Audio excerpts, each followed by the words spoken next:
কনে যাত্রীর মেন নায়ক হলো এই লোকটা।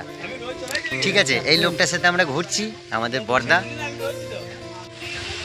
তো হ্যালো বন্ধুরা, আমরা এসেছি চাকুলিয়া, মানে কনে যাত্রী, যাকে বলে মঙ্গলকোট থানা। তাই কাদায় কাদায় কোথায় যাবো মানে বুঝতে পারছি না, একটু মার দিয়ে এলাম। আর পেছু দিয়ে দেখতে পাচ্ছ এটা একটা কবর আস্তানা আছি, আমরা সব ভাইরা এখানে বসে আছি, আরও কিছু লোক মানে ওই অন্য অন্য দিকে আছে। আর এইটা হচ্ছে মাঠ, মাঠের রাস্তা এটা। এইদিকে একটু যাবো ভাবলাম, তা যাওয়া যাচ্ছে না, কাদা আছে খুবই, আর একটু বসার জায়গাও নাই, কারণ আজকে মেঘের আবহাওয়াটা খুবই খারাপ। তাই গ্রামটা মোটামুটি খারাপ লাগে ভালোই।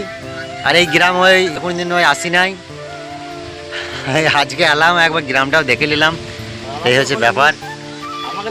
এইদিকে আছে ভোলাই ভাই, পিন্টু, চান্দু ভাই, আমাদের ওই আসপার ভাই, ভোলন ভাই, সবাই আছে। আর এই চাকুলিয়া থেকে কে কে আমার ব্লগটা দেখছো, মানে আমার ভিডিওগুলো দেখছো, অবশ্যই একটু কমেন্ট করে আমাকে জানিও। আর এই আশপাশের মধ্যে মানে এই মঙ্গলকোট থানার মধ্যে তোমরাও যদি কেউ আমার ভিডিও কেউ যদি ওই দেখে থাকো, একটু কমেন্ট করে আমাকে জানিও। আর তোমাদের এই গ্রাম ভাই খুবই সুন্দর, মানে প্রথম এলাম, এই গাঁটা একটু ঘুরতাম, তা ঘুরতে পারছি না, এই হচ্ছে ব্যাপার। পানি হচ্ছে।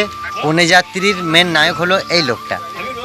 ঠিক আছে, এই লোকটার সাথে আমরা ঘুরছি, আমাদের বর্দা।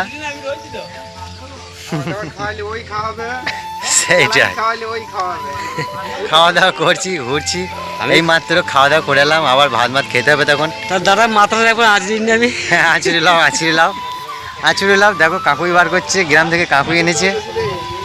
তা যাই হোক, সবাই ভালো থেকো, আবার দেখা হবে নতুন কোনো একটা ভিডিওতে।